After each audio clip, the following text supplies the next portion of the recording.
స్తోత్రములు. ప్రభు నామమునకు మహిమ కలుగును గాక.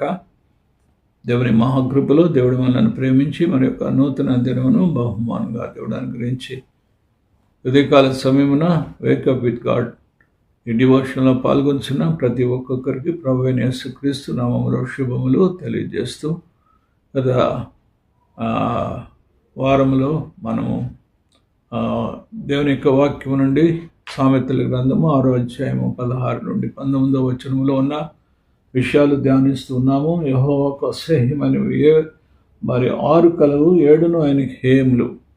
గత దినాల్లో 2 విషయాల్లో మనము ధ్యానం చేసుకుని ఉంటున్నాము.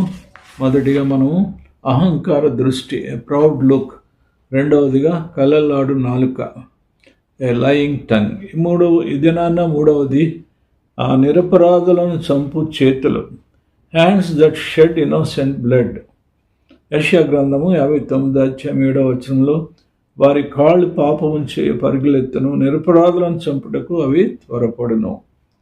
వారి సామెతల 1వ అధ్యాయం 16వ వచనంలో కీడు చేయుటకై వారి పాదములు పరుగులెత్తును. మరి ఉదాహరణగా కయ్యను తమ్ముడైన హేబేలును చంపాడు. కయ్యను బలి దేవుడు అంగీకరించలేదని తమ్ముడు హేబేలు బలిని అంగీకరించాడని మనస్సున ద్వేషం పెంచుకున్నాడు. నిరపరాధి అయిన తమ్ముడు హేబేలు చంపేశాడు. అనేకసార్లు మనం కూడా మరి ఇటు ద్వేషము కలిగి మనం జీవిస్తూ ఉంటాం. యెజబెలు విషయంలో కూడా చూసినట్లయితే నాబోతు ద్రాక్ష తోట తన భర్త ఆహాబునకు ఇవ్వలేదని 2 అబద్ధ సాక్షులను పెట్టి నిరపరాధి అయిన నాబోతును చంపి ఆ తోటను వారు స్వతంత్రం చేసుకున్నారు. నిరపరాధిని యోహాను తప్పును ఎత్తి చూపించినందుకు హేరోదియా యోహాను తల నరికించాడు. నిరపరాధులు ప్రజలకు గొప్ప సేవ చేస్తున్న అనేక మంది, మరి గ్రాండ్ స్టెయిన్స్ గారు కూడా వారి 2 పిల్లలను వారు వాహనంలో తగలబెట్టారు.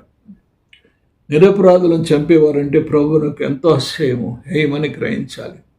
అట్టి ఒకవేళ మనస్సు మనం ఇతరులను చూసి ఎవరైనా అసహ్యించుకుంటున్నట్టయితే దేవుని దృష్టిలో అందరూ సమానులే, అందరూ ఆయన స్వరూపంలో చేయబడిన వారు కనుక మనం అందరినీ కూడా ప్రేమించాలి. మనల్ని మనం ఏ రీతిగా ప్రేమించుకుంటున్నామో మరి ఇతరులను కూడా మనం ఆ రీతిగా ప్రేమించబద్ధులమై ఉంటున్నాం. అంటే కృప ఈ దినవంతి కూడా దేవుడు మనకు అనుగ్రహించును గాక. ఆమేన్. పరిశుద్ధుడైన తండ్రి, ప్రేమ కలిగిన మా ప్రభువా, కృప కలిగిన దేవా, నీకు వందనములు. ఈ దినవంతి కూడా మీరే మాకు తోడుగా ఉండండి. మీకు అసహ్యమైన వాటిని మేము మాలో తొలగించుకొని పవిత్రంగా పరిశుద్ధంగా జీవించడానికి సహాయం చేయండి. నీ దేవుడు యెహోవా పరిశుద్ధుడు కనుక మేము పరిశుద్ధంగా జీవించవచ్చు. మా ప్రవర్తన అంతటి ఎందుకు కూడా పరిశుద్ధత కలిగి జీవించే జీవితం మాకు దయచేయండి. ప్రభువా, కరుణించండి. మరి విన్న వాక్యము మా హృదయంలో బాగా పాలింపచేయమని దినదిన మా పెమిడిగా కృమరించమని యేసు పరిశుద్ధ నామములో ప్రార్థించి మనములు వేడుకుంటున్నాము తండ్రి. ఆమేన్.